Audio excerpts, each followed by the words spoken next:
இன்சொலால் ஈத்து அளிக்க வல்லார்க்கு தன் சொலால் தான் கண்டனைத்து உலகு. இனிய சொற்களுடன் தக்கவர்க்கு பொருளை உதவி காக்க வல்ல அரசருக்கு இவ்வுலகம் தன் புகழோடு தான் கருதியபடி அமைவதாகும். இரங்கற் குறிப்புகள் அமரலாம்.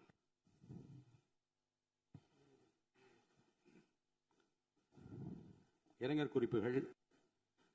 தமிழ்நாடு சட்டமன்ற பேரவை முன்னாள் உறுப்பினரான திரு ஆ.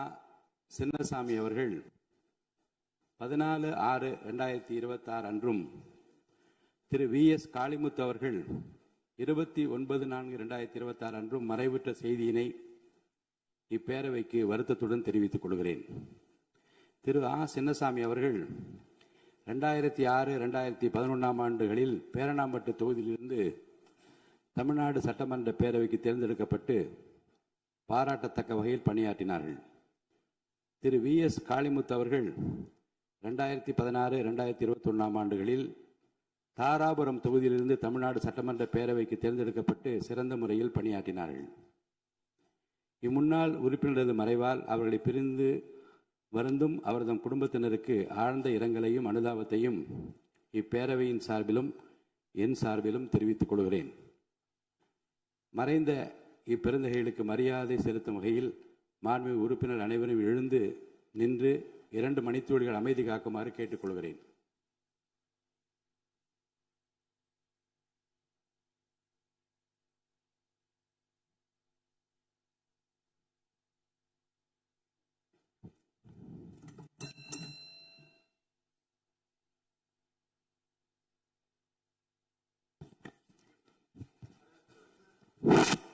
ஆளுநர் பேரவைக்கு நன்றி தெரிவிக்கும் தீர்மானம். ஆளுநர் பேரவைக்கு நன்றி தெரிவிக்கும் தீர்மானத்தின் மீது கொடுக்கப்பட்ட திருத்தங்கள் இன்று முன்மொழியப்பட்டு வழிமொழியப்பட வேண்டும். திருத்தங்களை முன்மொழிகின்ற உறுப்பினர்களுக்கு என்னுடைய அன்பான வேண்டுகோள். திருத்தங்களை முன்மொழிகின்ற உறுப்பினர்கள் நான் கொடுத்துள்ள திருத்தங்களை முன்மொழிகின்றேன் என்று சொன்னால் மட்டும் போதுமானது. கொடுத்துள்ள திருத்தங்கள் அவை நடவடிக்கை குறிப்பில் பதிவு செய்து கொள்ளப்படும். அதற்கு பிறகு முன்மொழிகின்ற உறுப்பினர்களுக்கு அருகில் அமர்ந்துள்ள உறுப்பினர் நான் அதை வழிமொழிகின்றேன் என்று சொன்னால் மட்டும் போதும். இந்த முறையை பின்பற்றும்படி நான் கேட்டுக்கொள்கிறேன். திருத்தங்கள் கொடுத்துள்ள உறுப்பினர் பெயரை நான் வரிசையாக படிக்கின்றேன். மாண்பு உறுப்பினர் திரு இரா ஜெயராமகிருஷ்ணன் அவர்கள்.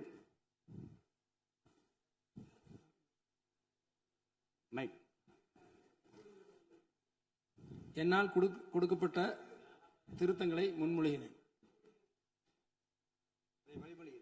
மாண்பு உறுப்பினர் திரு எம். ராஜு அவர்கள்.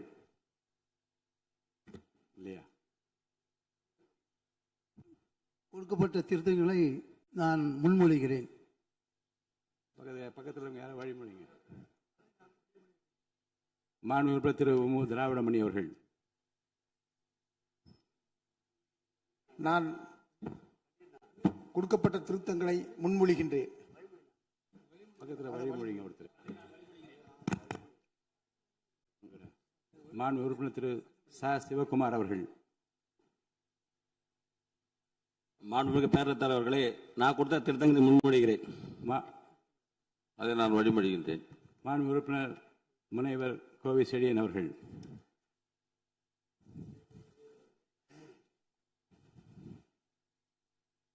அதை நான் வழிமொழிகிறேன். மாண்பு உறுப்பினர் திரு பி. கே. சேகர் பாபு அவர்கள்.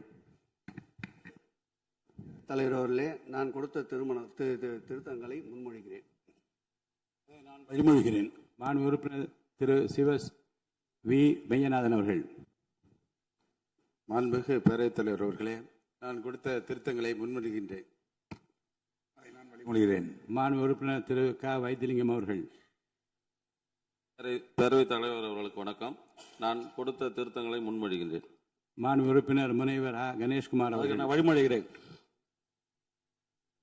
மாண்புமிகு பேரவைத் தலைவர் அவர்களே, நான் கவர்னர் உரையின் மீது கொடுத்த திருத்தங்களை முன்மொழிகிறேன்.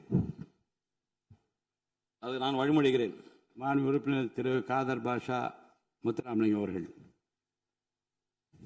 மாண்புமிகு பேரவைத் தலைவர் அவர்களே, நான் கொடுக்கப்பட்ட தீர்மானங்களை முன்மொழிகிறேன். மாண்புமிகு உறுப்பினர் திரு. அதை நான் வழிமொழிகிறேன். மாண்புமிகு உறுப்பினர் திரு தங்கம் தென்னரசு அவர்கள். பேரவைத் தலைவர்களே, நான் கொடுத்திருக்கக்கூடிய திருத்தங்களை நான் முன்மொழிகிறேன். மாண்புமிகு பேரவைத் தலைவர் அவர்களே, உறுப்பினர் அவர்கள் முன்மொழிந்ததை நான் வழிமொழிகிறேன். மாண்பு உறுப்பினர் திரு மு தமிமுன் அன்சாரி அவர்கள் அவர் இருக்கையில் இல்லை. மாண்பு உறுப்பினர் திரு க கருணாநிதி அவர்கள் முன்மொழிகிறேன். நான் அதை வழிமொழிகிறேன். மாண்பு உறுப்பினர் திரு க கார்த்திகேயன் அவர்கள் அதை நான் முன்மொழிகிறேன். அதை நான் வழிமொழிகிறேன். மாண்பு உறுப்பினர் திரு க அண்ணாதுரை அவர்கள் மாண்புமிகு பேரவைத் தலைவர் அவர்களே, திருத்தங்களை முன்மொழிகிறேன். நான் அதை வழிமொழிகிறேன். மாண்பு உறுப்பினர் திரு த சாமிநாதன் அவர்கள் பேரவைத் தலைவர் அவர்களே, நான் கொடுத்த திருத்தங்களை முன்மொழிகிறேன். நான் அதை வழிமொழிகின்றேன். மாண்பு உறுப்பினர் திரு சி வே கணேசன் அவர்கள் மாண்புமிகு பேரவைத் தலைவர் அவர்களே, நான் கொடுத்த திருத்தங்களை முன்மொழிகிறேன். அதை நான் வழிமொழிகின்றேன். மாண்பு உறுப்பினர் திரு ஜி ஆர் வசந்தவேல் அவர்கள் அவர்களே, நான் கொடுத்த திருத்தங்களை முன்மொழிகின்றேன். அதை நான் வழிமொழிகிறேன். மாண்பு உறுப்பினர் திரு அர சக்கரபாணி அவர்கள் இருக்கையில் இல்லை. மாண்பு உறுப்பினர் திரு துரை சந்திரசேகரன் அவர்கள்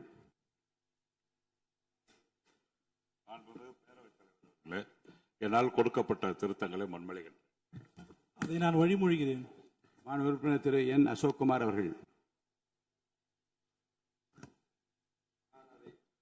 நான் அதை முன்மொழிகிறேன். வழிமொழிகிறேன். மாண்பு உறுப்பினர் டாக்டர் கலை கதிரவன் அவர்கள் மாண்புமிகு பேரவைத் தலைவர் அவர்களே, நான் கொடுக்கப்பட்ட திருத்தங்களை முன்மொழிகிறேன். அதை நான் வழிமொழிகிறேன்.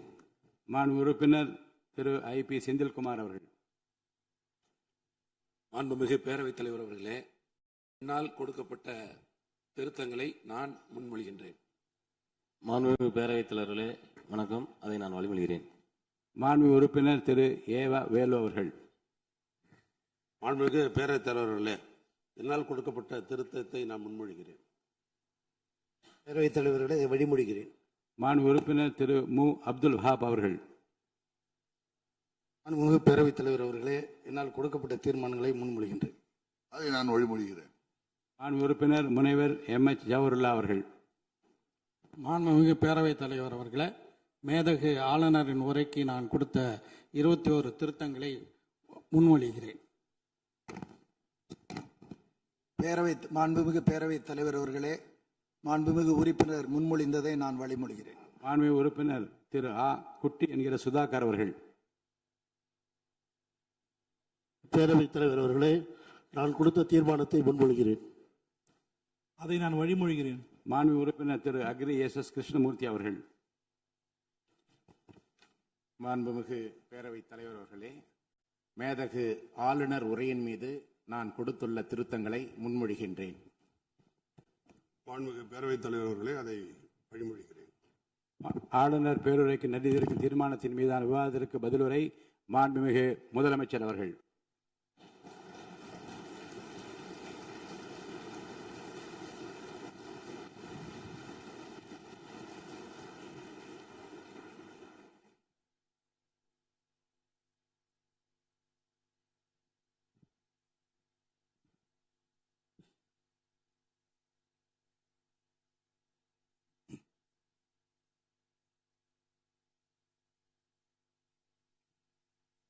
மாண்புமிகு பேரவைத் தலைவர் அவர்களே, மாபெரும் தலைவர்கள் வழிநடத்திய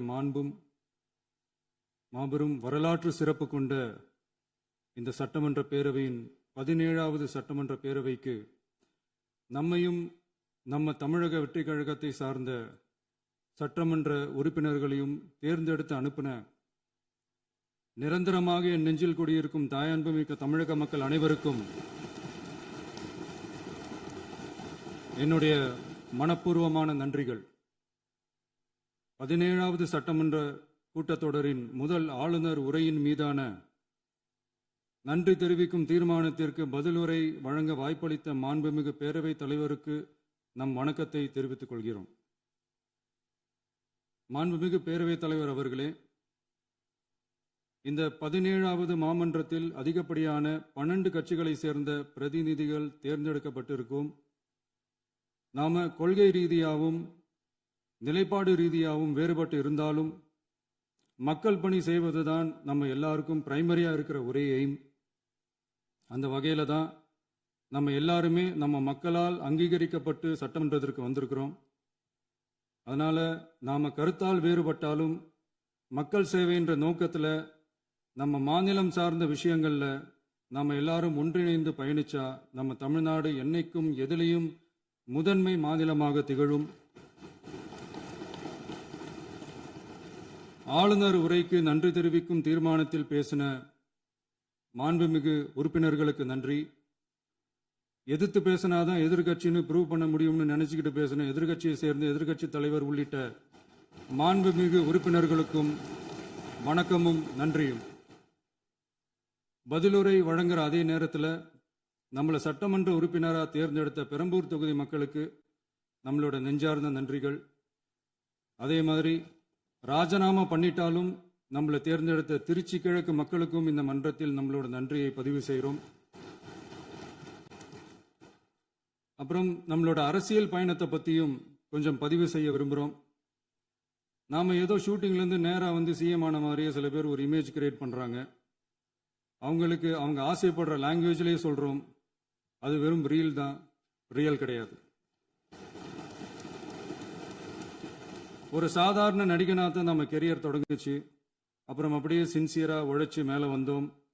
நம்ம கெரியரில் நாம் மேலே வந்ததுக்கு இந்த விஜய் ஒருத்தன் மட்டுமே காரணம் இல்லை, அவனோட உழைப்பு மட்டுமே காரணம் இல்லை. இந்த விஜயோட உழைப்புக்கும் உயர்வுக்கும் பின்னாடி இருக்கிற ஒட்டுமொத்த தமிழ்நாட்டு மக்களோட அன்பும் அரவணைப்பும் தான் காரணம். ஒவ்வொரு வீட்டில் இருக்க ஒவ்வொருத்தரும் நம்மளை அவங்க வீட்டில் ஒருத்தனா ஏற்றுக்கிட்டது தான் நமக்கு கடவுளும் மக்களும் தந்த மிகப்பெரிய வரம். அதுக்காகவே கடவுளுக்கு சமமான நம்மளோட சொந்தங்களான தமிழக மக்கள் அனைவருக்கும் மீண்டும் மீண்டும் நன்றி. இப்படி நம்மளை தாயன்போடு அள்ளி அரவணைச்ச தமிழ்நாட்டு மக்களுக்கு நாம் எப்படியெல்லாம் துணையாக இருந்தோம், எப்படியெல்லாம் மக்களோட மக்களாக இருந்தோம்னு சொல்கிறேன். 1990ஸ்லேயே ரசிகர் மன்றமாக இருந்தப்பவே மக்களுக்கு துணையாக நிற்க ஆரம்பித்தோம். அதுக்கப்புறம் நற்படி மன்றமாகவும் அதுக்கப்புறம் விஜய் மக்கள் இயக்கமாகவும் மாறி மக்களோட மக்களாக நின்றுகிட்டு இருந்தோம். 2008 ஈழத் தமிழருக்கு ஆதரவாக உண்ணாவிரதம் போராட்டம் செஞ்சோம். போர் முடிவுக்கு வரணும், நம்ம தொப்புள் கொடிய உறவுகளான ஈழத் தமிழர்களுக்கு பாதுகாப்பான நிம்மதியான ஒரு வாழ்வு கிடைக்கணும்னு அன்னைக்கே கோரிக்கை வச்சோம். 2009 ஆரம்பிச்ச விஜய் மக்கள் இயக்கம் வழியா நம்மளோட மக்கள் நல பணிகளை எக்ஸ்டெண்ட் அண்ட் எக்ஸ்பேண்ட் பண்ணிக்கிட்டே வந்தோம். கல்விக்கு துணையா இருந்தோம், சோஷியல் சர்வீஸ் செஞ்சோம், வெள்ள நிவாரணத்தில் துணையா இருந்தோம், கொரோனா காலத்தில் மக்களுக்கு தோள் கொடுத்தோம். விலையில்லா விருந்தகம், குருதியகம், முட்டைப்பால் ரொட்டி திட்டம், விழியகம், பயிலகம், நூலகம், இப்படி பல வழியில மக்களுக்கு துணையா இருந்தோம். அப்புறம் நம்மளோட திரைப்படங்கள்ல நம்மளால முடிஞ்ச வரைக்கும் ஊழல் எதிர்ப்பை சொன்னோம், சமூக நீதியை சொன்னோம், கல்வியை பத்தி சொன்னோம், அரசியலை பத்தி சொன்னோம். அரசியலை பத்தி பேசுனதுனால நம்ம படங்கள் சந்திச்ச இது வரைக்கும் சந்திக்கிற பிரச்சனையை பத்தி எல்லாருக்குமே தெரிஞ்சது தான்.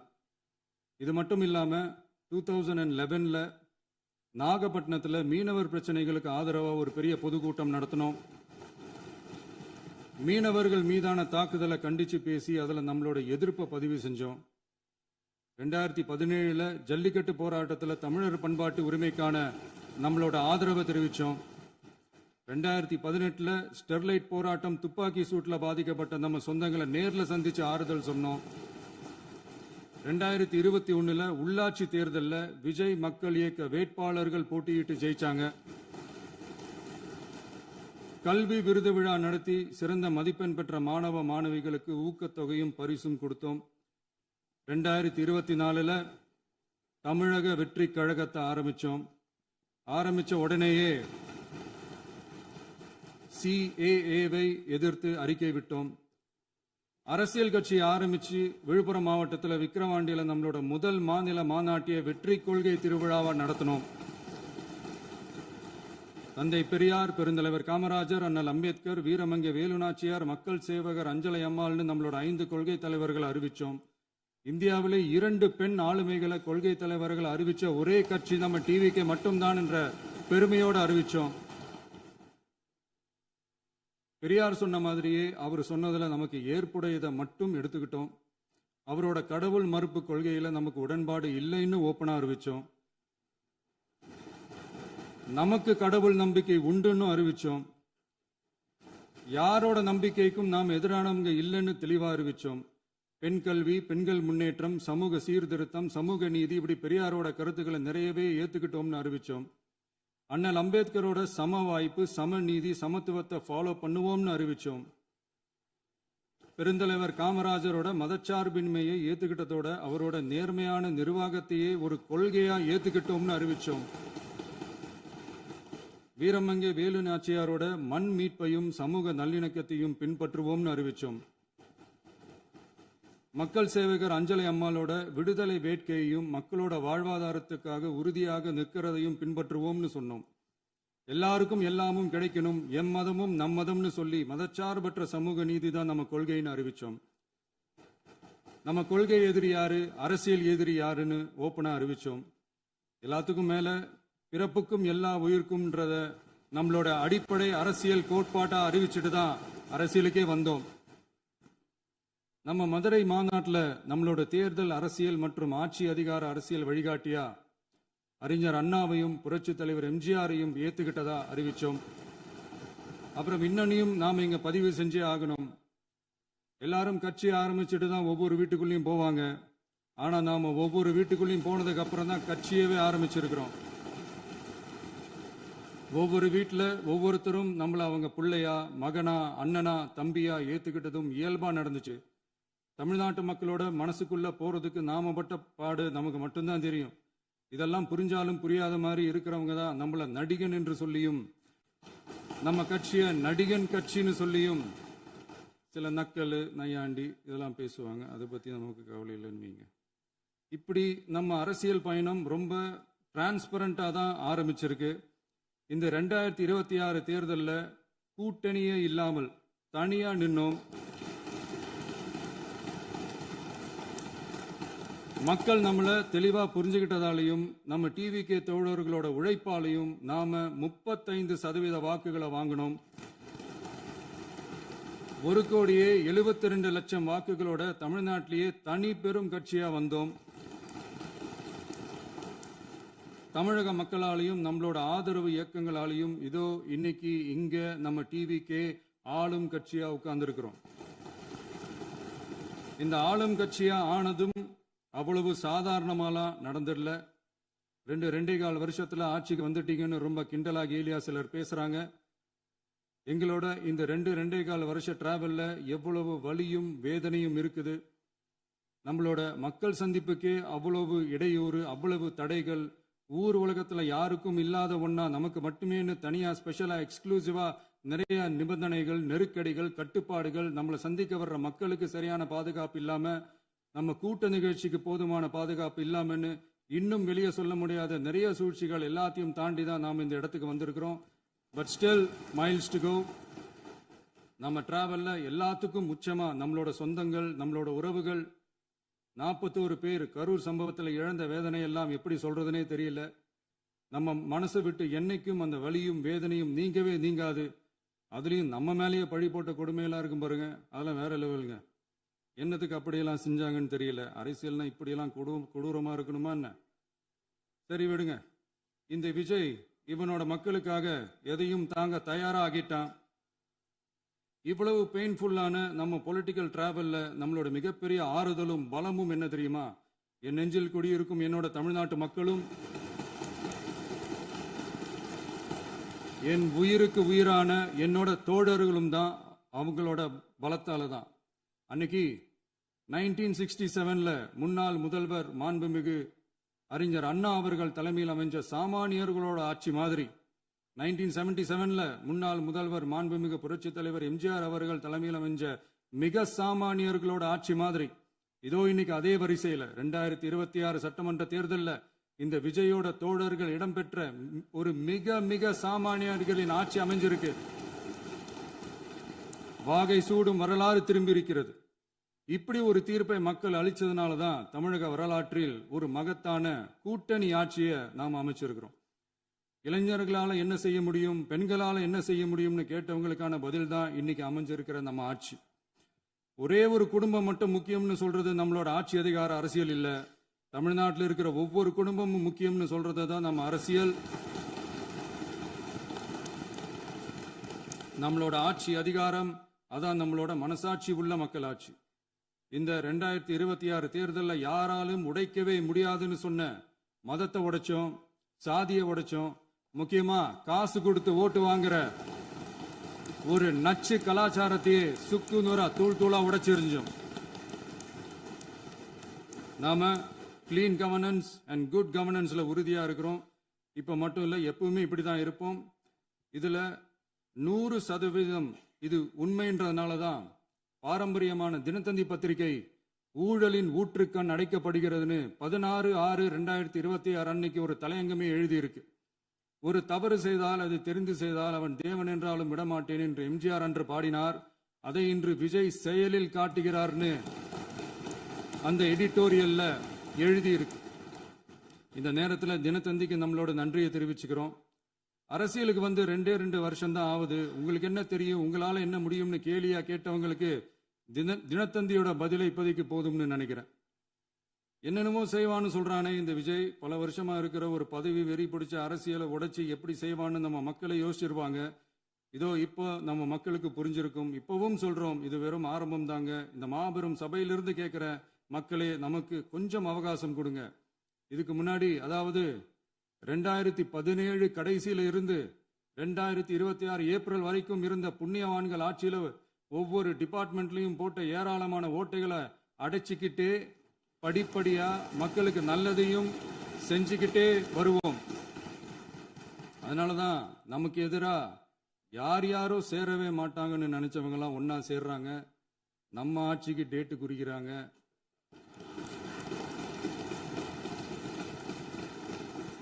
சரி, அவங்கள நம்ம மக்களே பார்த்துப்பாங்க, அது விடுங்க.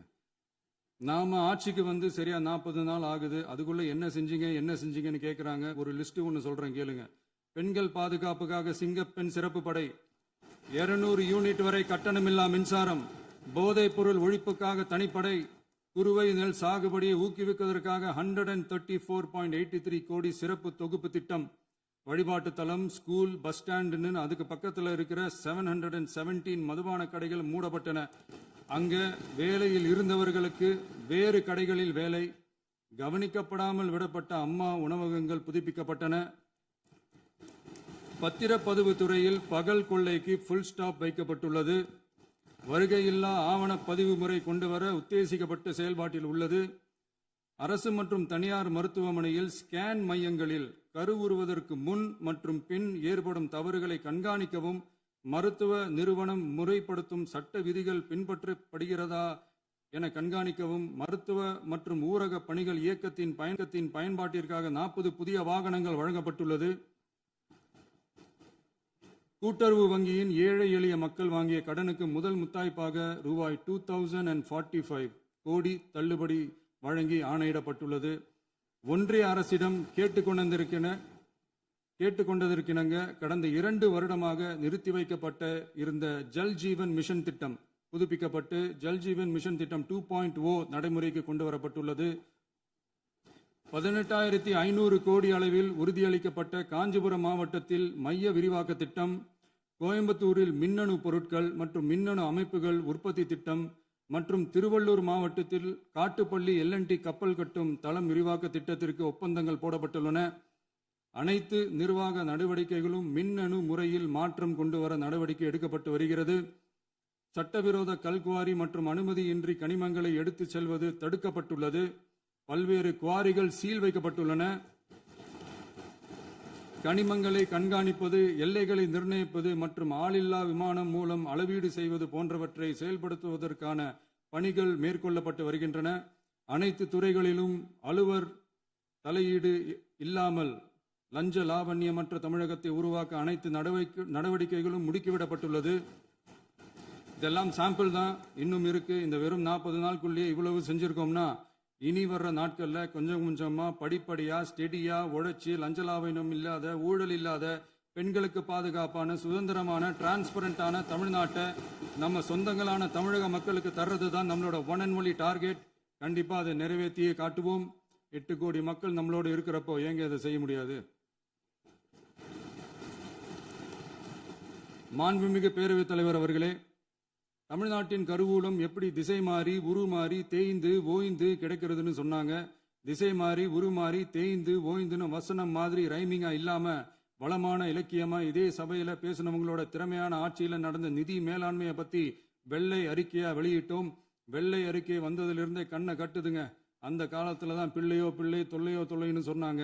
அதே மாதிரி தாங்க அவங்க ஆட்சியாலையும் அவங்களாலையும் இன்னைக்கு தமிழ்நாட்டுக்கே தொல்லையோ தொல்லை. இப்படி ஒரு நிலைமையை உண்டாக்கி வச்சுட்டு இவங்க சொல்றாங்க நமக்கு ஆட்சி செய்ய தெரியாதுன்னு. நம்ம அமைச்சர்களுக்கும் நம்ம சட்டமன்ற உறுப்பினர்களுக்கும் ஒன்றும் தெரியாதுன்னு.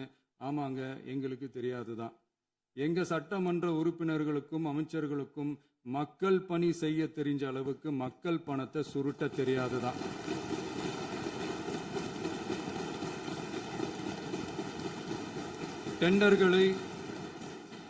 டெண்டர்களை முறைப்படுத்த தெரிஞ்ச அளவுக்கு அதோட ரேட்டை உயர்த்தி ஊழல் செய்ய தெரியாதுதான்.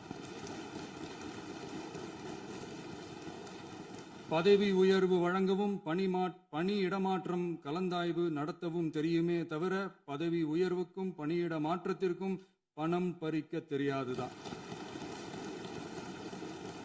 புதிய பணியிடங்கள் உருவாக்க தெரியுமே தவிர அந்த பணியிடங்களை பணத்துக்கு விற்க தெரியாதுதான். கோயில்கள்ல நடக்கிற நிர்வாக சீர்கேட்டை தடுக்க நீங்க பேசுங்க, நீங்க கண்டிப்பா பண்ணுங்க. கோயில்கள்ல நடக்கிற நிர்வாக சீர்கேட்டை தடுக்க தெரியுமே தவிர கோயில் பணத்தை கொள்ளையடிக்க தெரியாதுதான். தங்கத்தை உருக்கி தாரை வார்க்க தெரியாதுதான். கனிம வளத்தை பாதுகாக்க தெரிஞ்ச அளவுக்கு கனிமத்தை வித்து கொள்ளையடிக்க தெரியாதுதான். அரசு வருமானத்தை அரசு கஜானாவுக்கு மாத்த தெரிஞ்ச அளவுக்கு அந்த பணத்தை தனிப்பட்ட கஜானாவுக்கு மடை மாத்த தெரியாதுதான்.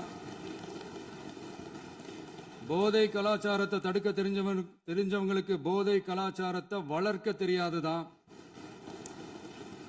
நம்ம குடும்பத்தில் இருக்கிற பாட்டி அம்மா அக்கா தங்கச்சி குழந்தைங்களை பெண்களை மதிக்க தெரிஞ்சவங்களுக்கு ஓசி பஸ் 1000 ரூபாய் கேஸ் இப்படிலாம் பேச தெரியாதுதான். எங்க உறுப்பினர்களுக்கும் அமைச்சர்களுக்கும் மக்கள் சேவை தெரிந்த அளவிற்கு சுயநல தேவையை செஞ்சிக்க தெரியாதுதான். அதனாலதான் சொல்றோம், எங்களை பார்த்து எதுவும் தெரியாதுன்னு சொல்றவங்களுக்கு சொல்றோம், இதெல்லாம் எங்களுக்கு தெரியாதுதான். உங்களை மாதிரி முறைகேடுகளை செய்யறத நாங்க தெரிஞ்சுக்கவும் போறதில்ல, தெரிஞ்சுக்கவும் ஆசைப்படல. அத கடைசி வரைக்கும் எங்களுக்கு தெரியாமலே இருந்துட்டு போகட்டும். அதனால நாங்களும் எங்க மக்களும் வெரி வெரி ஹாப்பி தான். மாண்புமிகு பேரவைத் தலைவர் அவர்களே, எதிர்ப்பவர்கள் எதிர்க்கட்சி என்பதற்காக எங்கள் ஆட்சி மீது 1000 பழி போடலாம். ஆனாலும் தமிழக மக்களுக்கு உண்மையை உணர்த்த வேண்டியது நம்மளோட கடமை. மின்வெட்டை பொறுத்தவரை தமிழ்நாடு மின்மிகை மாநிலமாக இருந்தாலும் கடந்த காலங்களில் ஏற்பட்ட நிர்வாக குளறுபடிகளும் மின்சார சாதனங்கள் மற்றும் மின் மாற்றிகளில் ஏற்படும் பழுதாலும் வேண்டுமென்றே சிலரின் நடவடிக்கைகளாலும் இந்த மின்வெட்டிற்கு காரணமாக உள்ளது. மின் விநியோக மீட்பு நடவடிக்கைகளை ஒருங்கிணைப்பதற்காக எதிர்பாராமல் இரவு நேரங்களில் ஏற்படும் மின் தடங்களை விரைந்து சரி செய்வதில் 10 உயர்மட்ட கண்காணிப்பு குழுக்கள் மற்றும் 125 சிறப்பு மின் தடை நீக்க ரோந்து வாகனங்கள் வழங்கப்பட்டு 24 மணி நேரமும் கண்காணிக்கப்படுகிறது. கூடுதலாக தற்போது 77 புதிய மின் தடை நீக்க மையங்களும் உருவாக்கப்பட்டுள்ளன. விரைவில் இந்த மின்வெட்டு நிலைமை அறவே நீக்கப்படும். மாண்புமிகு பேரவைத் தலைவர் அவர்களே, நம்ம விவசாயிகள் எல்லாரும் நம்மளை நல்லா புரிஞ்சுக்கிட்டு தமிழக வெற்றி கழகத்தை ஏத்துக்கிட்டாலும் எதிர்கட்சிகளோட தூண்டுதலால சில இடங்கள்ல சில போராட்டங்கள் நடக்குது. எதிர்கட்சிகள் என்னதான் சித்து வேலை செஞ்சாலும் விவசாய பெருமக்கள் எல்லாரும் நம்ம ஆட்சி அவங்களுக்கான ஆட்சி தான் நல்லா புரிஞ்சுதான் வச்சிருக்கிறாங்க. இந்த வருஷம் எல்னினோ விளைவா எப்பவும் இருக்கிறத விட இந்த டைம் மழை குறையுங்கிறதையும் நம்ம விவசாயிகள் உணர்ந்துதான் இருப்பாங்க. இருந்தாலும் நம்ம அரசு நம்ம விவசாயிகளோட வாழ்வாதாரத்துக்காக பக்கபலமாகவும் உறுதியாகவும் துணை நிற்கும்ங்கிறத தெரிவிச்சுக்கிறோம். நம்ம தமிழகத்தில் ஏற்கனவே நடந்த அதி அற்புதமான சூப்பரான நிர்வாக திறன் கொண்ட 50 வருஷ அரசியல் அனுபவம் கொண்ட 2.0, 3.0, 4.0 பல 0.0 மாடல் ஆட்சி நடத்த கனவு கண்டவங்களோட அட்டகாசமான ஆட்சிக்காரங்க பல்வேறு விதமான நிதி நெருக்கடியை நம்ம மக்களுக்கும் நமக்கும் பரிசா கொடுத்துட்டு போய் இருந்தாலும் கூட்டுறவு வங்கிகளின் மூலம் 75,000 வரை பயிர்கடன் பெற்று குறு சிறு இதர பெரு விவசாயிகளுக்கு 100% முழுமையான பயிர்கடன் தள்ளுபடியும் 75,000க்கு மேல் கடன் பெற்றவர்களுக்கு குறைந்தபட்சமாக 35,000 பண பயன் கிடைக்கும் அளவிற்கு மொத்தம் 14,43,504 விவசாயிகளுக்கு ரூபாய் 5,932.23 கோடி பயிர்கடன் தள்ளுபடி வழங்கப்பட்டுள்ளது. மாண்புமிகு பேரவைத் தலைவர் அவர்களே, நாம ஒன்றியத்தில் கூட்டுறவு கூட்டாட்சி, மாநிலத்தில் சுயாட்சி என்ற கொள்கையை கொண்டவங்க தான் ஏற்கனவே அறிவிச்சிருக்கிறோம். தற்போதைய ஒன்றிய அரசு சார்ந்த கட்சியுடன் அரசியலில் கொள்கை அளவில் நேர் எதிராக நிற்கிறவங்க தான் நாம. அதே சமயத்தில் எதுக்கெடுத்தாலும் கண்ணை மூடிக்கிட்டு ஒன்றிய அரசோட மோதல் போக்கை விரும்புறவங்க நாம இல்ல. நமக்கு எப்பவுமே தமிழகத்தின் வளர்ச்சி மட்டும்தான் முக்கியம். அதுக்காக நம்மளோட அரசியல் ரீதியான கொள்கைகளையோ மாநில உரிமைகளையோ கொஞ்சம் கூட விட்டு கொடுக்கவே மாட்டோம். அதுல ரொம்ப தெளிவாகவும் உறுதியாகவும் இருக்கிறோம். இனியும் இப்படித்தான் இருப்போம். அதுல ஒருபோதும் மாற்றமே இருக்காது. அதனால இதுல யாரு திசை திருப்ப வேலையில் ஈடுபட்டாலும் அவங்க எல்லாரும் மக்கள் மத்தியில் தோற்பது உறுதி. எனவே நம்ம மக்களுக்கோ சிறுபான்மை சகோதரர்களுக்கோ நம்ம ஆதரவு இயக்கங்களுக்கோ எந்தவித சந்தேகமும் வேண்டாம். நாம் யாரோட டீமும் இல்ல. நாம எப்பவுமே பியூரான பீப்புள்ஸ் டீம். இன்னும் சொல்ல போனா நாம secular team, social justice team. மாண்புமிகு பேரவைத் தலைவர் அவர்களே, அரசு விழாக்கள், கல்வி நிறுவனங்கள் மற்றும் பல அதிகாரப்பூர்வ நிகழ்ச்சிகளோட தொடக்கத்தில் நம்ம தமிழ்தாய் வாழ்த்த பாடுறது தான் வழக்கமா இருக்கு. தமிழ்தாய் வாழ்த்த பொறுத்த வரைக்கும் நம் அரசு இதுல நம்மளோட உறுதியான நிலைப்பாட்டை ஒன்றிய அரசுக்கு மிக தெளிவா தெரிவிச்சிருக்கு. அது இல்லாம இதில் மாநில அரசின் கொள்கைக்கு ஏற்ப ஒன்றிய அரசின் அறிவிக்கையில் திருத்தம் மேற்கொள்ள கோரிக்கையும் விடுக்கப்பட்டுள்ளது. நீட் தேர்வை பொறுத்தவரை கிராமப்புற மற்றும் பொருளாதார ரீதியாக பின்தங்கிய மாணவர்களுக்கு சமமான வாய்ப்பை வழங்குவதில்லை. மருத்துவ கல்வியில் சமூக நீதி மற்றும் சம வாய்ப்பை நீட் பாதிக்கிறது என்பதை உணர்கிறோம். எனவே மருத்துவ படிப்புகளுக்கான சேர்க்கையை 12ஆம் வகுப்பு மதிப்பெண்களின் அடிப்படையில் நடத்த வேண்டும் என்று நமது அரசு வலியுறுத்தி வருகிறது. மத்திய அரசிடம் நீட்டிலிருந்து தமிழ்நாட்டிற்கு விலக்கு வழங்க வேண்டும் என்று கோரிக்கை விடுத்துள்ளது.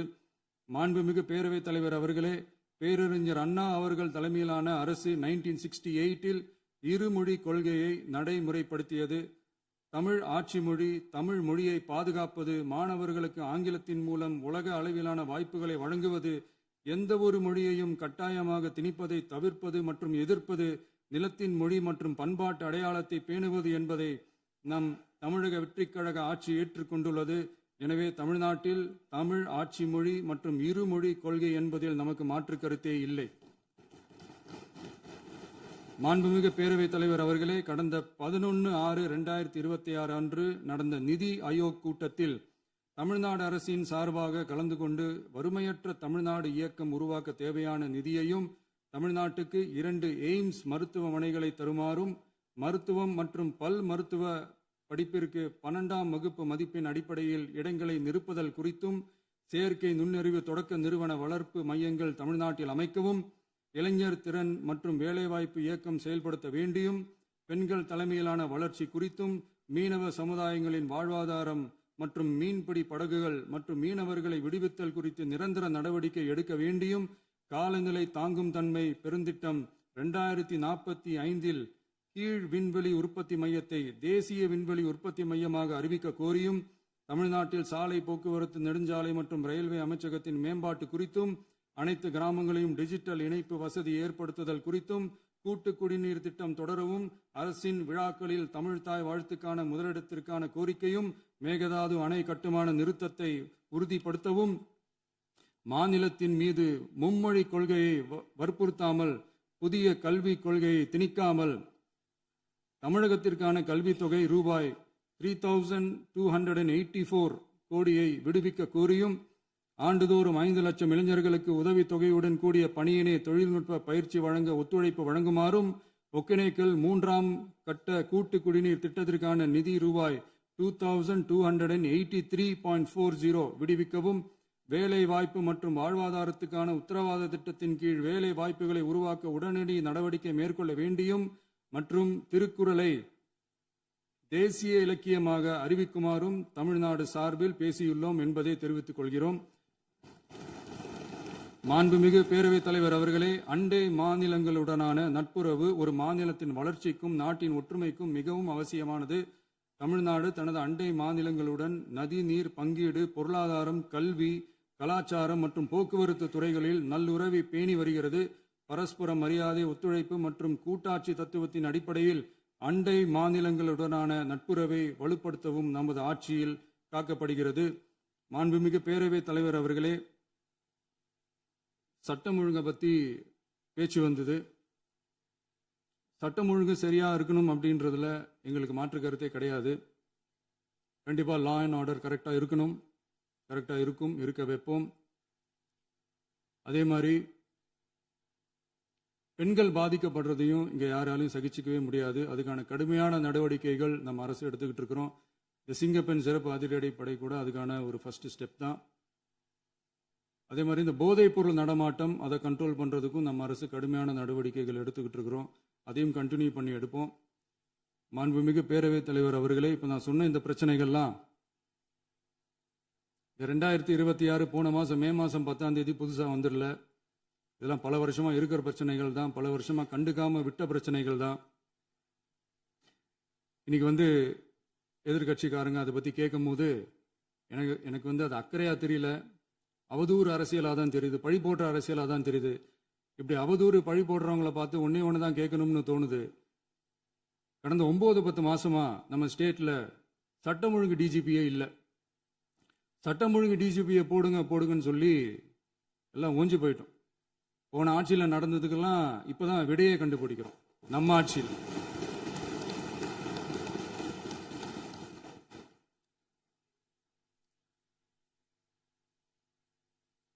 இந்த போதைப் பொருள் நடமாட்டம்லாம் தாறுமாறா அப்படியே பரவி கொட்டி கிடக்குது.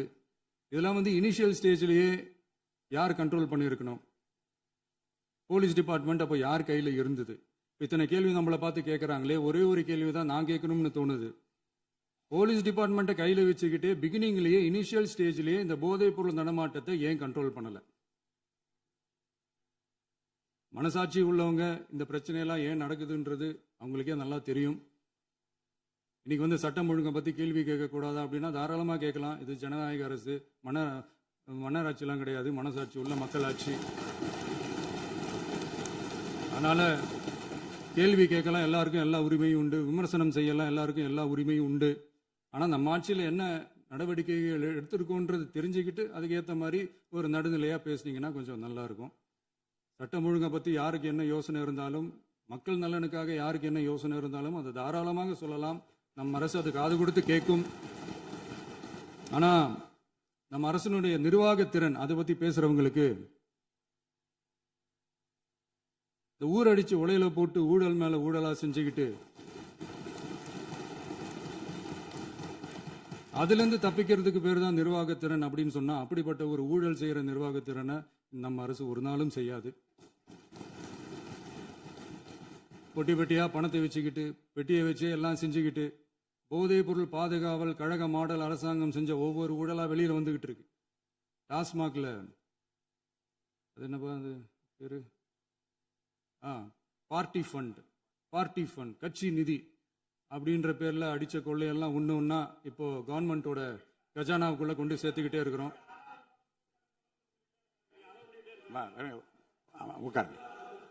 மாண்புமிகு முதல்வர்கள் பதில் உரைக்கு பிறகு முதல்வர் பதிலுரைக்கு பிறகு நேரம் தரேன். அப்ப பேசட்டும், அவங்க பேசட்டும், அவங்கள பேச அனுமதி.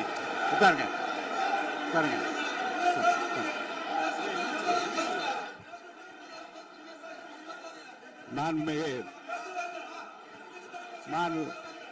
அலோவ் பண்றேன் உட்காருங்க. மாண்பு உறுப்பினர்கள் நீங்க இங்க உட்காருங்க, அமைதியா உட்காரு. நீங்க எல்லாம் உட்காருங்க. உட்காருங்க. மாண்புமிகு நீங்க எல்லாரும் உட்காருங்க. அமைதியா உட்காருங்க. இருங்க, உட்காருங்க. அப்புறம் நீங்க என்ன உட்காருங்க, நான் கொடுப்பேன்.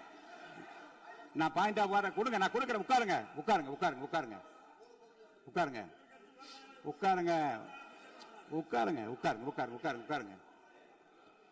மாண்புமிகு முதல்வர் அவர்கள் கோர்வையாக நிதானமாக சொல்லிக்கொண்டே இருக்கிறார். நீங்க குறிப்பெடுத்து வைத்துக் கொள்ளுங்கள். பேசி முடித்தவுடன் நான் உங்களுக்கு அவகாசம் தருகிறேன். நீங்க ஒண்ணு ஒண்ணா சொல்லுங்க, என்ன என்று நீங்க சொல்லுங்க. உங்க சொல்லுகிற வாய்ப்பை நான் உங்களுக்கு தருகிறேன். இப்போது மாண்புமிகு முதலமைச்சர் உங்கள் உரையை தொடரலாம்.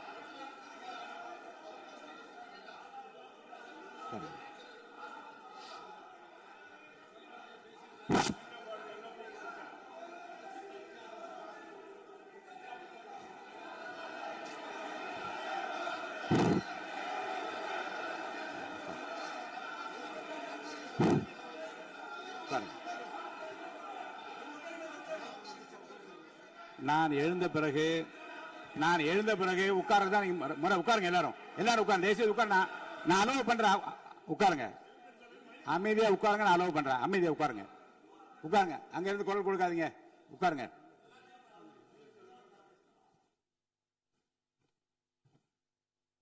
இனிமையான இந்த விவாதத்தில்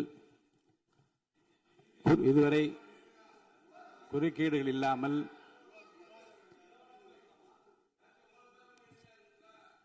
கொஞ்சம் அமைதியா இருங்க. மாண்புமிகு முதல்வர் அவர்கள் பேசி முடித்தவுடன் பாயிண்ட் ஆஃப் ஆர்டர் கேட்டிருக்கேன், நான் அனுமதிக்கிறேன். எதிர்க்கட்சி தலைவருக்கு மட்டும் நான் அனுமதி தருகிறேன். அவர் எழுந்து பேசலாம். மாண்பு முதலமைச்சர் நீங்க கண்டினியூ பண்ணி முடிக்கலாம். நீ எல்லாரும் எழுந்துச்சீங்கன்னா சரி வராது. உட்காருங்க. நான் சொல்லியிருக்கேன்.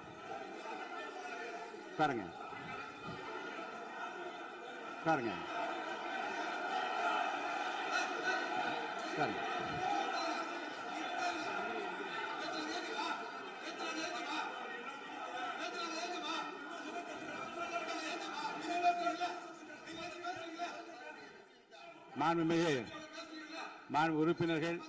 மாண்பு உறுப்பினர் அமைதி காக்க வேண்டும். நேற்று எதிர்க்கட்சி தலைவர் பேசுகிற போதும் அவர் பேசுகிற எல்லாவற்றுக்கும் நான் அனுமதி அளித்தேன். அதில் பாயிண்ட் ஆஃப் கேளுங்க. அந்த விவாதத்தில் கேளுங்க. இப்போதும் மாண்புமிகு முதலமைச்சர் அவர் பேசி முடித்த பிறகு நான் உங்களுக்கு அதுக்குரிய அவகாசத்தை தருகிறேன். நீங்க கேள்வி கேளுங்க. கேட்கிற உரிமையும் விளக்கத்தை பெற்றுக்கொள்ள உரிமை உங்களுக்கு இருக்கிறது. அதற்கு அவகாசம் நான் தருகிறேன்.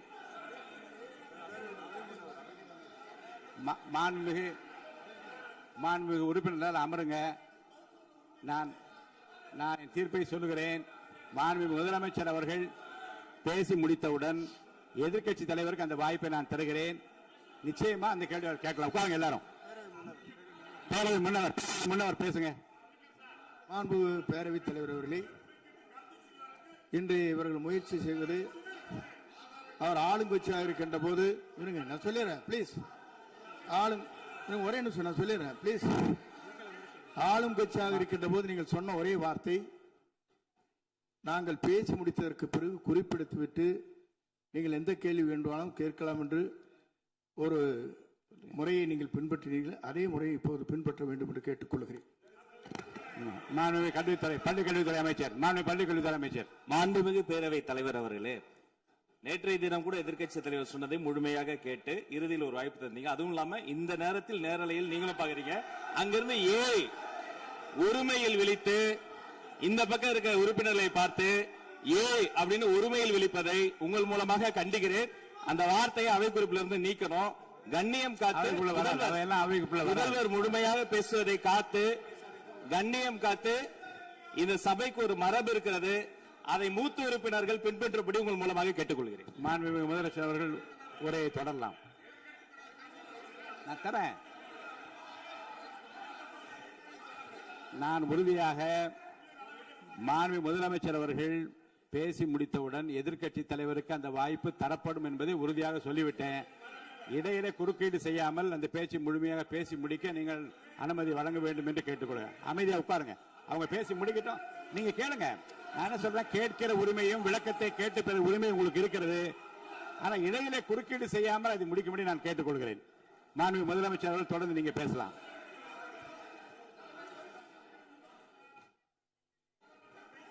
எதிர்க்கட்சி தலைவர் அவர்கள் எதிர்க்கட்சி தலைவர் அவர்கள் உங்கள் கட்சியினுடைய உறுப்பினரை அமைதிப்படுத்த வேண்டும் என்று நான் கேட்டுக்கொள்கிறேன்.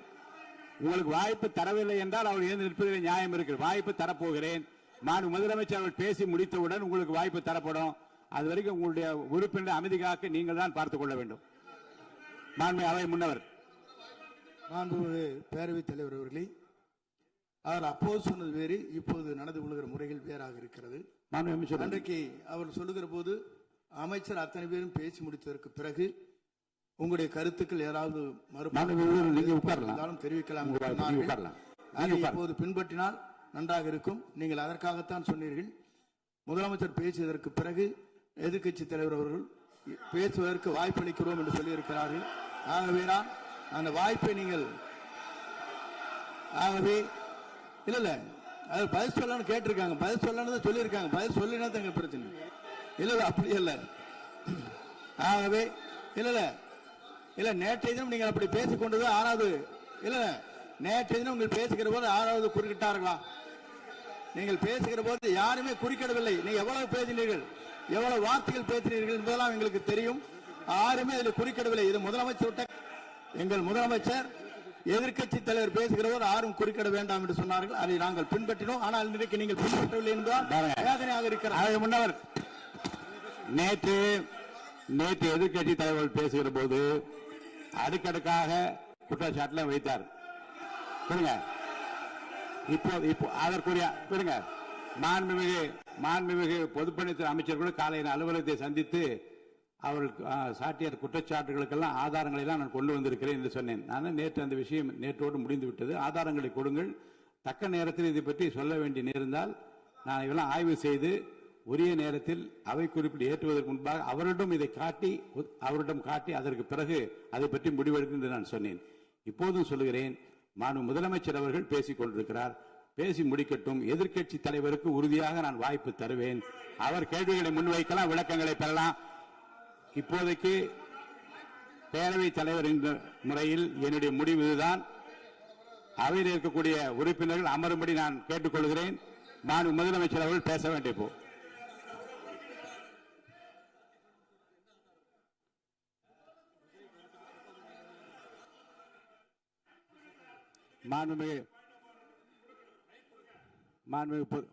இருங்க. அதை முன்னவர் பேரவைத் தலைவர் அவர்களே, நேற்றைய தினம் நீங்கள் முழுமையாக பேசினீர்கள். உங்கள் பேச்சுக்கள் எப்படி இருந்தது என்பதும் நாடறியும். இருந்தாலும் கூட நாங்கள் அமைதியாக இருந்தோம். இல்ல நீங்க இருங்க. ஒவ்வொரு வார்த்தைக்கு இருங்க. நீங்க மின்வெட்டையில நீங்க சொன்னீங்க. உங்களுடைய முன்னாள் அமைச்சர் ஆற்காடு வீராசாமி இருக்கிற போது மின்வெட்டால் தான் நாங்கள் ஆட்சியே மாறியது என்றெல்லாம் சொன்ன கதையெல்லாம் இருக்கு. அதெல்லாம் சொன்ன பண்ணாங்க. நாங்களே அமைதியா இருந்தோம். அதுக்கு அங்கே தயவு செய்து எதிர்க்கட்சி தலைவருக்கு வாய்ப்பளிக்கிறார்கள். அந்த வாய்ப்பை நீங்கள் அவர் முதலமைச்சர் பேசியதற்கு பிறகு பேசினால் அழகாக இருக்கும். அவை முன்னர் பள்ளிக்கல்வித்துறை அமைச்சர். மாண்புமிகு பேரவைத் தலைவர் அவர்களே, அவர் ஒரே ஒரு வார்த்தையை தான் சொன்னார். பார்ட்டி ஃபண்ட் என்ற வார்த்தையை கேட்டு எதிர்க்கட்சி நண்பர்கள் கோபப்படுகிறார்கள். ஆனால் அதன் மீது உங்களுக்கு பாயிண்ட் ஆஃப் ஆர்டர் தருவதாகவும் நீங்கள் சட்டப்பேரவைத் தலைவர் சொல்கிறீர்கள். நேற்றைய தினம் இதே போல வெற்றி தலைவர் அவர்களினுடைய வழிகாட்டில் வளர்ந்த நாங்கள் சகிப்புத்தன்மையோடு அவர்கள் பல வார்த்தைகள் சொன்னார்கள். புதிதாக சோஃபா மாடல் என்றார்கள், குதிரை பேரம் என்றார்கள், எத்தனையோ வார்த்தைகள் சொன்ன போது சகிப்புத்தன்மையோடு அதை கேட்டு பொறுமையாக இருந்தோம். இவர்கள் குதிரை பேரம் எல்லாம் அவைக்குள் நீக்கப்பட்டு விட்டது. சரி, சோஃபா மாடல் என்று சொன்னார்கள். ஆதாரம் கேட்டு இப்படி எழுந்து நாங்கள் கொந்தளிக்காமல் ஒரு சட்டமன்றத்தில் ஒரு உறுப்பினர் எப்படி நடந்து கொள்ள வேண்டும் என்பதற்கு எடுத்துக்காட்டாக தமிழக வெற்றி கழகத்தின் உறுப்பினர்கள் நடந்து கொண்டார்கள்.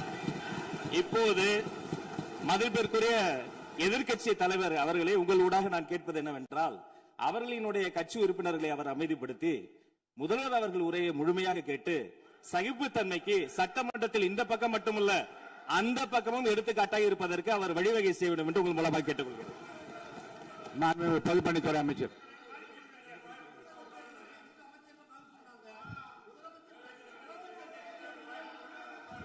மாண்புமிகு பேரவைத் தலைவர் அவர்களே,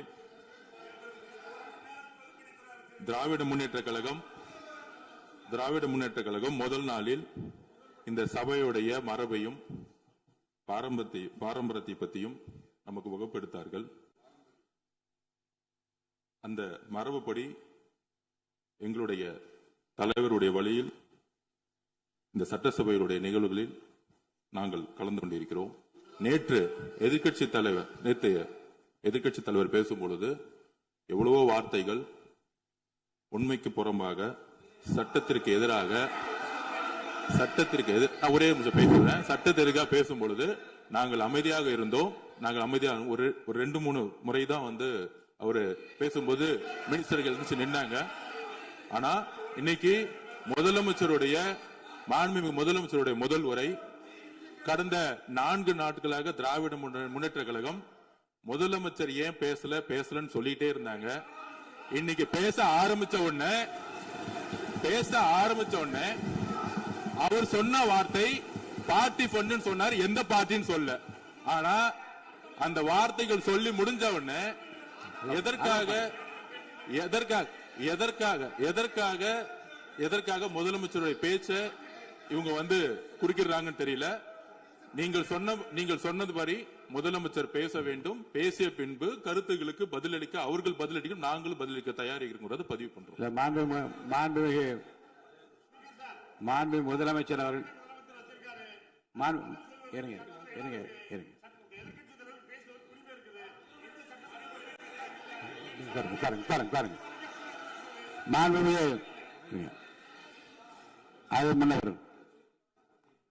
மரபு இருக்கிறது, எப்போது வேணும் பாயிண்ட் ஆஃப் ஆர்டர் இருக்கலாம். இருந்தாலும் கூட நீங்க அந்த மரபை நீங்க கடைபிடிச்சீங்களா உங்க ஆட்சியில?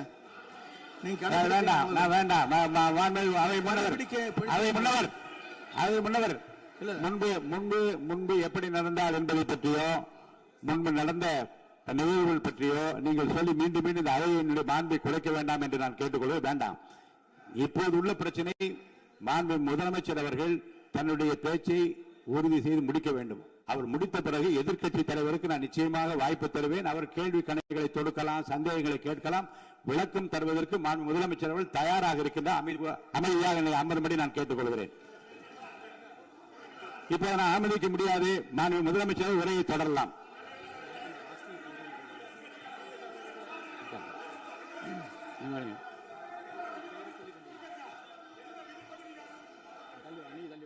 மாண்புமிகு உறுப்பினர் ஆஸ்டின் உங்க இடத்துல போய் உட்காருங்க.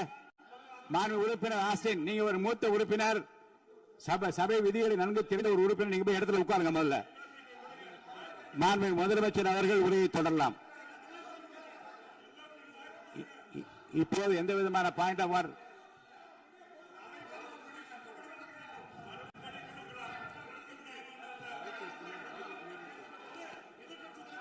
நான் வாய்ப்பு இல்லை என்று சொன்னால் நீ எழுந்து நிற்பதிலே நியாயம் இருக்கிறது. உட்காருங்க.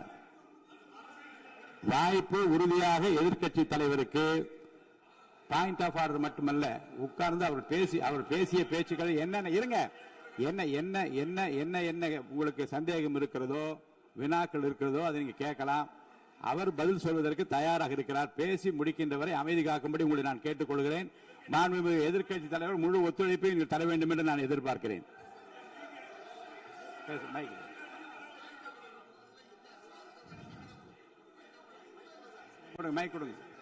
மாண்புமிகு எதிர்க்கட்சி தலைவர், பேரவைத் தலைவர், நீங்க உட்காருங்க. நேற்று நான் பேசும்போது சில அமைச்சர்கள் குறுக்கிட்டு பேசினாங்க, அதற்கு நீங்க அனுமதி கொடுத்தீங்க. அது மாதிரி இன்னைக்கு முதலமைச்சர் பேசும்போது சில வார்த்தைகள், தவறான வார்த்தைகள் பேசுறாரு. அவர் பார்ட்டி ஃபண்ட் அப்படின்னு சொல்லியிருக்கிறாரு. அவர் அமைச்சர் அந்த பார்ட்டி ஃபண்ட் எந்த பார்ட்டின்னு கூட சொல்ல தைரியம் இருந்தா சொல்லுங்க, நாங்க அதெல்லாம் ஃபேஸ் பண்ண தயாரா இருக்கோம். எதையும் ஆதாரத்தோடு எதையும் பேசுங்க. நீங்க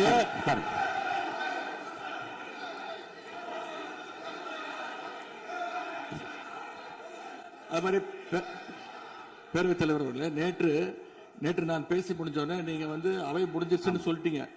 நாங்கெல்லாம் வீட்டுக்கு போயிட்டோம். வீட்டுக்கு போய் டிவி போட்டு பார்த்தா அங்க இன்னொரு அமைச்சர் இன்னும் பதில் சொல்லிட்டே இருந்திருக்கிறாரு. அதற்கெல்லாம் நாங்க இப்ப என்ன பதில் இது, என்ன மரபு இது? நீங்க போய் பேசிக்கிட்டே இருப்பீங்களா? நாங்க அதை பார்த்துக்கிட்டே இருக்கணுமா? அதே மாதிரி இன்னைக்கு முதலமைச்சர் அவர்கள் பேசும்போது நாங்களும் அமைதியா கேட்டுட்டு தான் இருந்தோம். ஆனா சில கருத்துக்கள் அவர் பேசும்போது அதை நாங்க அனுமதிக்க முடியாது. ஆதாரத்தோடு ஏதாவது பேசணும்னா குற்றச்சாட்டுகள் சொல்லும்போது ஆதாரத்தோடு சொன்னீங்கன்னா அதை நாங்க வந்து ப்ரூவ் பண்றதுக்கு தயாராக இருக்கு. மாண்புமிகு உறுப்பினர் அவர்கள் இருங்க. நேற்று மாண்புமிகு எதிர்க்கட்சித் தலைவர்கள் பேசியதும் மாண்புமிகு பொதுப்பணித் தலைவர்கள் பேசியதும் ஆதாரம் இல்லாமல் பேசக்கூடாது என்று நான் சொன்னேன். ஆய்வு செய்து நீக்கப்பட வேண்டியது நீக்கும் என்று சொன்னேன். இப்போது மாண்புமிகு முதல்வர் அவர்கள் பேசி முடிக்கட்டும். நீங்கள் கூறிய கருத்துப்படி அதில் ஆதாரங்கள் இல்லாத குறிப்பாக இருந்தால் அதை நீக்குவதற்குரிய உரிமை எனக்கு இருக்கிறது. ஆய்வு செய்து நான் நடவடிக்கை எடுப்பேன். இப்போது மாண்புமிகு முதலமைச்சர் அவர்கள் பேசலாம். இந்த டாஸ்மாக் மாதிரியே பல டிபார்ட்மெண்ட்லயும் மறுபடியும் சொல்றேன், கட்சி நிதின்ற பேர்ல அடிச்ச கொள்ளைய ஒண்ணு ஒண்ணா கவர்மெண்டோட கஜானாக்குள்ளேயே கொண்டு சேர்த்துக்கிட்டே இருக்கிறாங்க. இப்பவும் சொல்றேன், மக்கள் பணத்துல இருந்து ஒரு பைசா கூட தொடமாட்டோம், தொடவும் விடமாட்டோம், தொட்டா விடமாட்டோம், இதுக்கு முன்னாடி தொட்டவங்களையும் விடமாட்டோம்.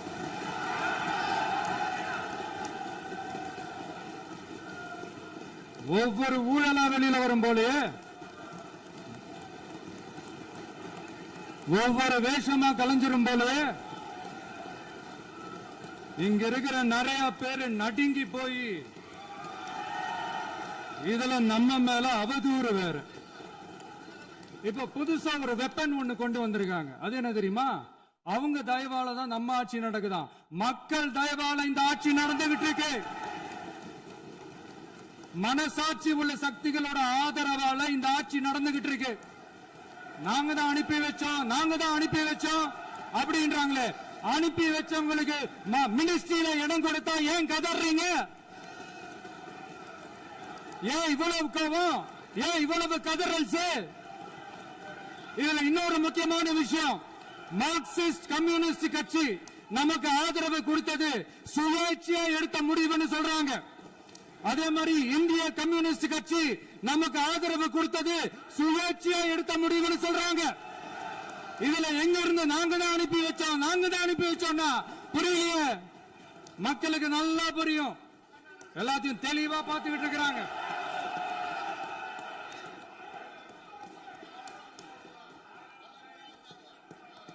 முதலமைச்சர் கண்டினியூ பண்ணலாம். மாண்புமிகு முதலமைச்சர்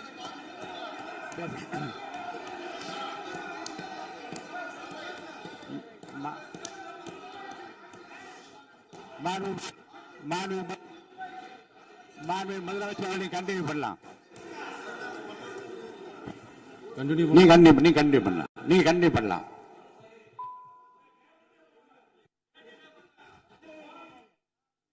இந்த சமூக நீதி அரசுன்னு சொல்றவங்களை பார்த்து கேட்கிறேன், நம்ம பட்டியலின சகோதரர்களுக்கு எத்தனை அமைச்சர் பதவி கொடுத்தீங்கன்னு கொஞ்சம் சொல்ல முடியுமா?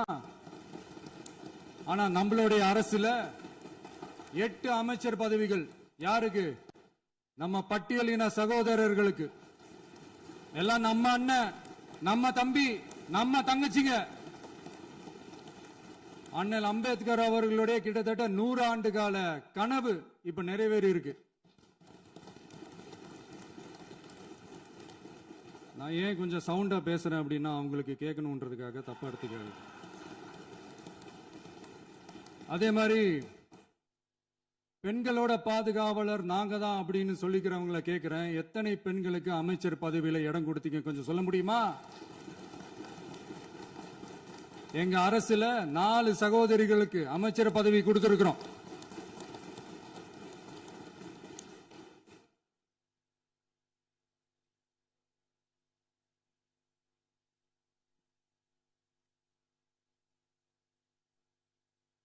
அதனால மக்களால் நிராகரிக்கப்பட்டு மக்களால் அகற்றப்பட்டவங்களுக்கு ஒண்ணு சொல்லிக்கிறோம், தப்பே செய்ய மாட்டோம், ஊழலே செய்ய மாட்டோம், நேர்மையா தான் இருப்போம், நியாயமா தான் இருப்போம் அப்படின்னு சொல்றவங்களால மட்டும்தான் கூட்டணி ஆட்சி அமைக்க முன் வரும். ஆட்சியிலையும் பங்கு, அதிகாரத்திலையும் பங்கு கொடுக்க முன் வரும். ஊழல்லையே ஊறி போனவங்களால இந்த கூட்டணி ஆட்சியோ ஆட்சியிலையும் பங்கோ அதிகாரத்திலையும் பங்கு கொடுக்க முன் வராது. மெஜாரிட்டி இருந்தாலும் தரமாட்டாங்க, மெஜாரிட்டி இல்லைனாலும் தரமாட்டாங்க. கேட்டா ரெடிமேடா ஒரு பதில் ஒண்ணு வச்சிருப்பாங்க, கூட்டணி ஆட்சியை மக்கள் விரும்ப மாட்டாங்கன்னு. அதே மக்கள் தான் இப்ப அவங்கள பார்த்து சிரிக்கிறாங்க. நான் பதவியேற்ற அன்னைக்கு கொஞ்சம் டைம் அவகாசம் கேட்டேன். எதுக்கு கேட்டேன்? நிதி நிலைமைலாம் கொஞ்சம் மோசமா இருக்குது, அதெல்லாம் கொஞ்சம் சரி செஞ்சுக்கிட்டு படிப்படியா கொஞ்சம் கொஞ்சமா நான் கொடுத்த வாக்குறுதிகள்லாம் செயல்படுத்துவேன், அதுக்காக கொஞ்சம் டைம் அவகாசம் கேட்டேன். நான் ஏதோ வேற எதுக்காகவோ வேற யாருக்காகவோ ஏதோ அவகாசம் கேட்ட மாதிரி. அடுத்து இங்க சபையில இல்லாதவங்களை பத்தி பேச வேண்டாம்னு நினைக்கிறேன்.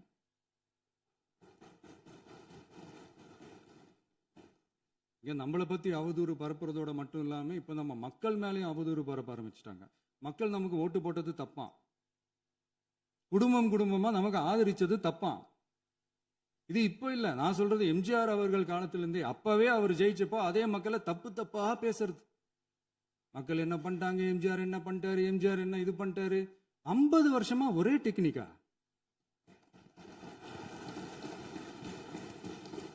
டெக்னாலஜி எல்லாம் மாறி வேற எங்கேயோ போயிட்டு இருக்கு பஸ். இதுல கொஞ்சம் டெக்னிக்காச்சும் கொஞ்சம் மாத்தினா கொஞ்சம் நல்லா இருக்கும். அதனால மக்களுக்கு யூஸ்ஃபுல்லா இருக்கிற மாதிரி இந்த ஆக்கப்பூர்வமான கருத்துக்களோ ஆக்கப்பூர்வமான யோசனைகளோ இருந்தா சொல்லுங்க, அதை நாங்க டெஃபரெண்டா எடுத்துக்கிறோம். ஆனா அதை விட்டுட்டு இந்த நக்கல் நையாண்டி சம்பந்தம் இல்லாத பேச்சு இதெல்லாம் பேசிட்டு அப்புறம் முதல்வர் பதில் சொல்லல, முதல்வருக்கு பதில் சொல்ல தெரியல அப்படின்னா அப்புறம் என்ன சோஃபா மாடல் ஆட்சியா? அது என்னன்னு புரியறதுக்கே எனக்கு ரொம்ப நாள் ஆச்சு. இந்த sofa set, table chair, teapoy, furniture பிசினஸ்லாம் வேற எங்கேயும் வெளியில போய் பண்ண சொல்லுங்க. அப்படி அந்த பிசினஸ் தான் பண்ணணும்னா நிறைய பிசினஸ் பண்ற மாதிரி வெளியில போய் பண்ண சொல்லுங்க, இங்க சட்டசபைக்குள்ள வேணாம். அதனால ஆக்கப்பூர்வமான கருத்துக்கள் இருந்தா சொல்லுங்க, டெஃபினட்டா அது சரியா இருந்தா நாங்க ஏத்துக்கிறோம். எனக்கு ஒரு குட்டி கதை ஒன்று ஞாபகம் வருது, சொல்லாமா? ஒரு ஊர்ல ஒரு பெரியவர் வெயில் ரொம்ப ஜாஸ்தியா இருக்குன்னு சொல்லிட்டு கண்ணுக்கு மேல கை வச்சுக்கிட்டு இப்படி சுத்தி முத்தி தேடிக்கிட்டு இருந்தாராம். அப்ப கூட இருந்த ஒரு சின்ன பையன் என்ன தேடுறீங்க அப்படின்னு கேட்டானா. அதுக்கு அந்த பெரியவர் சொன்னாரா, அது ஒண்ணு இல்ல தம்பி, உங்க அப்பா இங்கதான் இருப்பாருன்னு சொன்னாங்க, அதான் தேடிக்கிட்டு இருக்கேன், எங்க உங்க அப்பாவையா காணோம்?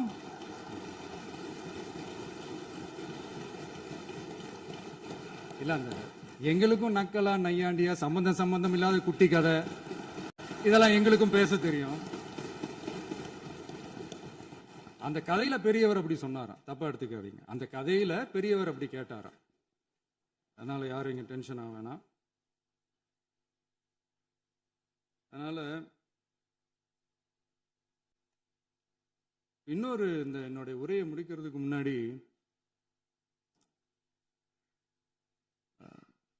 போயிட்டாங்க, பேசலாமா? நிறைய உங்க கருத்துக்களை நீங்க முழுமையாக மன நிறைவோடு பேசலாம். டிவியில் பார்ப்போம். சரி, அதான் 5 நிமிஷம் பேசுனதுக்கே கொளத்தூரி இந்த ஆட்டம் அடிச்சு பேசுனா அப்புறம் என்ன பண்றது? கடைசியா நான் இந்த உரையை முடிக்கிறதுக்கு முன்னாடி ஒரு முக்கியமான ஒரு விஷயம் பத்தி சொல்லணும். ஆளுநர் உரை அன்னைக்கு இந்த தமிழ் தாய் வாழ்த்துக்கு அப்புறம் தேசிய கீதம் பாடினது தப்பு, தேசிய கீதம் 2 முறை பாடினது தப்பு, அப்படி ஒரு நிகழ்வு இதுக்கு முன்னாடி இந்த சட்டசபையில நடந்ததே கிடையாது, அந்த மரபையே மாத்திட்டீங்க, இப்படி ஒரு பெரிய ஒரு போர் மாதிரி எதிர்கட்சியை சார்ந்தவங்கலாம் சொன்னாங்க இல்லையா? அந்த மாநில உரிமை போராளிகளை, அந்த மரபு காக்கிற உரிமை போராளிகளை ஒரே ஒரு கேள்விதான் கேட்கணும். 2021 ஆகஸ்ட் 2 ஞாபகம் இருக்கா? Centenary celebration of Tamil Nadu legislature. அந்த ஃபங்க்ஷன்ல நம்ம முன்னாள் முதலமைச்சர் கருணாநிதி அவர்களோட கலைஞர் அவர்களுடைய கலைஞர் அவர்களுடைய புகைப்படத்தை மாண்புமிகு குடியரசுத் தலைவர் திறந்து வைக்கிற ஒரு ஃபங்க்ஷன். அந்த ஃபங்க்ஷன்ல national anthem followed by Tamil Thai Vazhthu அப்படின்னு அறிவிச்சது ஞாபகம் இருக்கா? அதாவது தேசிய கீதத்துக்கு அப்புறமா இரண்டாவது முறையா, நோட் திஸ் பாயிண்ட் மாண்புமிகு பேரவைத் தலைவர் அவர்களே, ப்ளீஸ் நோட் திஸ் பாயிண்ட். தேசிய கீதத்துக்கு அப்புறம் இரண்டாவது முறையாக தமிழ் தாய் வாழ்த்து பாடப்படும் அப்படின்னு சொன்னது ஞாபகம் இருக்கா? அதுவும் முத்தமிழ் அறிஞர் அப்படின்னு சொல்ற நம்ம கலைஞர் அவர்களுடைய அந்த புகைப்படம் வெளியிட்டு விழாவில் அவர் இருந்த இதே சபையில தமிழை இரண்டாவது இடத்துக்கு தள்ளினது யாருன்னு ஞாபகம் இருக்கா? அது மட்டும் இல்ல, அந்த தேசிய கீதத்தை நாட்டுப்பண் நேஷனல் ஆந்தம்னு சொல்லி அதே ஃபங்க்ஷன்ல கடைசியா ஃபங்க்ஷன் முடியும் போது செகண்ட் டைம் தேசிய கீதம் பாடினதும் ஞாபகம் இருக்கா? இதே அவையில் தான், அது அவை குறிப்பிலும் இருக்கிறது, இதே அவையில் தான் நடைபெற்றது. இந்த தக்க நேரத்தில் இந்த ஆதாரங்களை அளித்த மாண்பு முதல் அவர்களுக்கு நன்றியை தெரிவித்துக் கொள்கிறேன். டவுட் இருந்தா இந்த புக்கை பார்த்து தெரிஞ்சுக்கலாம். அதனால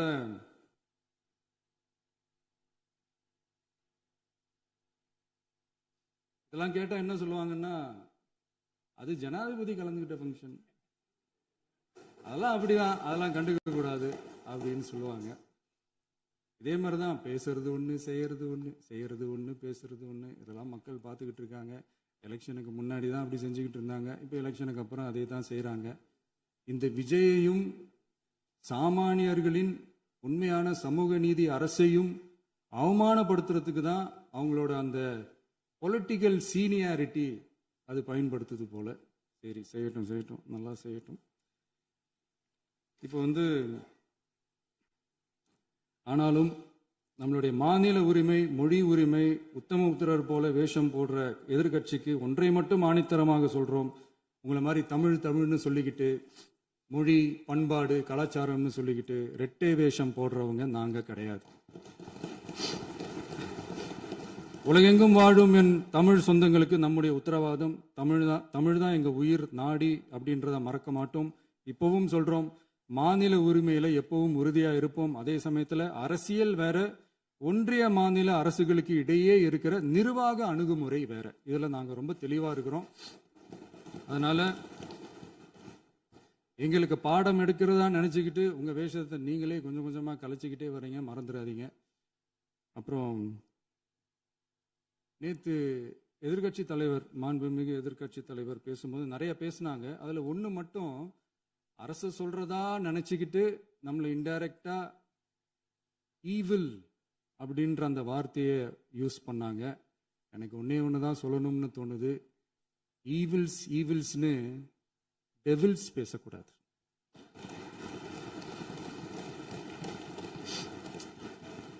அவங்க இருந்திருந்தா ஒரு ஆக்ஷன் பண்ணணும்னு எனக்கு தோணுச்சு. எல்லாரும் போயிட்டாங்க. பர்மிஷன் பண்ணலாமா? இப்பவும் பண்ணலாம், ஒன்றும் தப்பு இல்லை.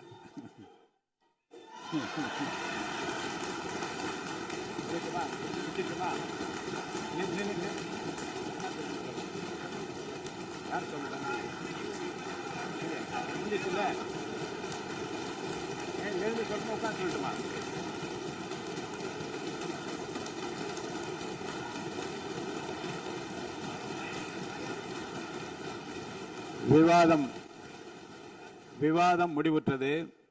மாண்புமிகு உறுப்பினர்கள் முன்மொழிந்த திருத்தங்கள் வலியுறுத்தப்படுகின்றனவா என்று அறிய விரும்புகிறேன். மாண்புமிகு உறுப்பினர்கள் முன்மொழிந்த திருத்தங்கள் அனைத்தும் பேரவையின் அனுமதியில் திரும்ப பெறப்படுகின்றன.